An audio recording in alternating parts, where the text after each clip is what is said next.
This is The First Century, a podcast devoted to stories from that influential period of history including Rome, Judea, Christianity, and more.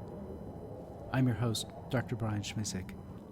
Get ready to go back in time and enter a world before computers, the stagecoach, the printing press, or even stirrups had been invented for horses. We're about to enter the first century. Episode 37. Claudius makes Herod Agrippa King of Judea. Decades after Claudius's reign, it was said that he had become emperor mirabili casu, by a remarkable chance. But now that he was princeps, he left little to chance. In his quest to consolidate power, punish potential enemies, and reward friends, Claudius confirmed for Herod Agrippa that he would honor the kingdom given to him by Gaius. Not only that, Claudius gave Herod Agrippa even more territory, enlarging his kingdom to match that of his grandfather, Herod the Great. Claudius performed this ceremony in the Forum with Agrippa, thereby confirming that the appointment was official and not to be modified. Claudius released Alexander Lysimachus, the alabarch of Alexandria and brother of Philo, who had been imprisoned by the Emperor Gaius, as we heard in episode 32. Alexander had previously shown loyalty and good service to Claudius's mother, Antonia. He had two sons, the elder Tiberius Julius Alexander and the younger Marcus Julius Alexander. Marcus had recently married Bernice, the daughter of Herod Agrippa, but he died shortly thereafter. So Herod Agrippa gave Bernice in marriage to his own brother, also named Herod. As an act of kindness toward his family, Agrippa then asked Claudius to grant that same brother Herod the kingdom of Chalcis, a territory north of Galilee, and Claudius agreed. This Herod is thus known as Herod of Chalcis, but he's also called Herod V or Herod, son of Aristobulus. As a close ally of Claudius and an important political supporter at the time of his accession, Agrippa used his influence to advocate for Jewish interests and help secure favorable treatment for his people. In compelling ways, he told Claudius about the turmoil Caligula's policies had unleashed in the East, especially in Alexandria and Jerusalem. Jewish communities had faced intense pressure, including demands for emperor worship and the attempted installation of the emperor's statue in the Jerusalem temple, an act that pushed the region to the brink of revolt. In Alexandria, long-standing tensions between Jews and Greeks erupted into riots as earlier protections for Jewish ancestral customs began to collapse. Agrippa told Claudius that a good first step in reestablishing order and preventing further violence would be to issue an edict reaffirming the rights of Jews throughout the empire. Agrippa said that this would not really be a radical innovation, but simply a return to the long-standing Roman approach of permitting subject peoples to follow their own traditions in exchange for loyalty and peace.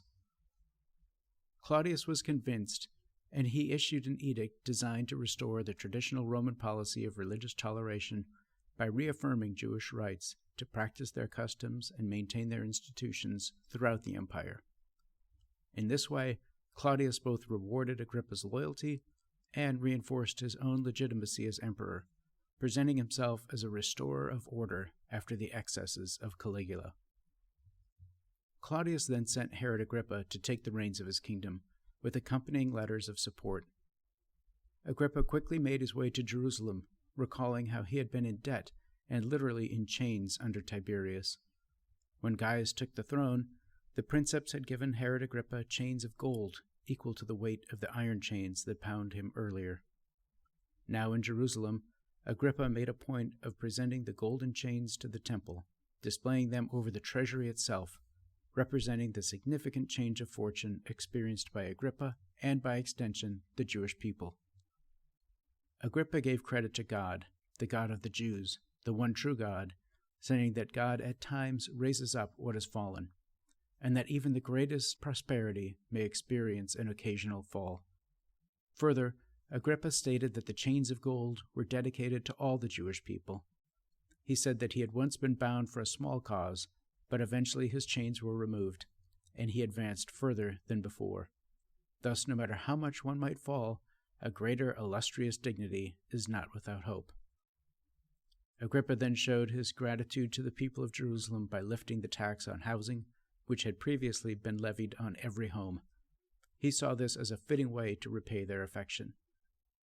Agrippa also ensured that construction began on a third wall surrounding Jerusalem, and he removed Theophilus as high priest and installed Simon Cantitheras ben Bathus, his father-in-law, in his place. Cassius Longinus was a descendant of one of Julius Caesar's assassins, and often boasted of that relation. He was now serving as proconsul of Asia, and was to be executed on orders of Caligula, who misinterpreted the lots of fortune in Antium, which foretold that the princeps would be murdered by Cassius. Caligula thought that it was the proconsul of Asia, but in fact his assassin was Cassius Chaerea, as we mentioned in episode 36. Fortunately for Cassius, the governor of Asia, Caligula was dead before the order could be completed, so Cassius remained safe and sound for the time being. Claudius and his wife, Messalina, had one child, Octavia, who was about 1 year old. Now, on February 12th, Messalina gave birth to a son, Tiberius Claudius Caesar, who would later become known as Britannicus. In a spirit of hope for the future, the Senate voted that the newborn be honored with the title Augustus, and Messalina herself to be Augusta, even though she was scarcely 20 years old. The only other woman to be honored in that way was Livia, husband of Augustus and mother of Tiberius. As Tiberius had declined that honor for his mother, Claudius declined the honorific title of Augusta for his young wife. With Claudius now firmly in control as princeps, he recalled from exile his nieces, Julia Livilla and Agrippina. Julia Livilla was the youngest surviving child of Germanicus and Agrippina the elder. Julia was known for her beauty. At the age of 15, in 33 CE, Tiberius arranged her marriage to the equestrian and former consul Marcus Vinicius. Julia was happy now to return to Rome and to be with her uncle in the imperial court. We recall that she and her sister Agrippina had been exiled for their amorous relations with Lepidus and the plot to execute their brother Gaius, as we heard about in episode 32. Agrippina was happy to be reunited with her 4-year-old child, Lucius, especially since her husband, Gnaeus Domitius Ahenobarbus, had recently died of dropsy. Lucius's aunt and Domitius Ahenobarbus's sister, Domitia Lepida, had been raising the boy in Agrippina's absence, and Domitia Lepida had naturally grown quite fond of him. But now that Agrippina had returned to the city as a single mother and widow, she needed a husband. At a dinner party, in the midst of several married women, Agrippina attempted to seduce Galba, a married man. After all, he was wealthy, had served as consul and general of the Upper Rhine legions, and he had been favored by Livia, Agrippina's grandmother. But Galba's mother-in-law did not take kindly to Agrippina's advances, and she slapped Agrippina in front of all the assembled guests.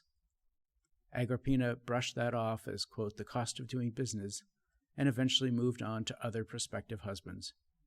And she didn't mind if they were already married. In her search for a husband, Agrippina found her brother-in-law, the quipster and socialite Gaius Sallustius Crispus Passienus.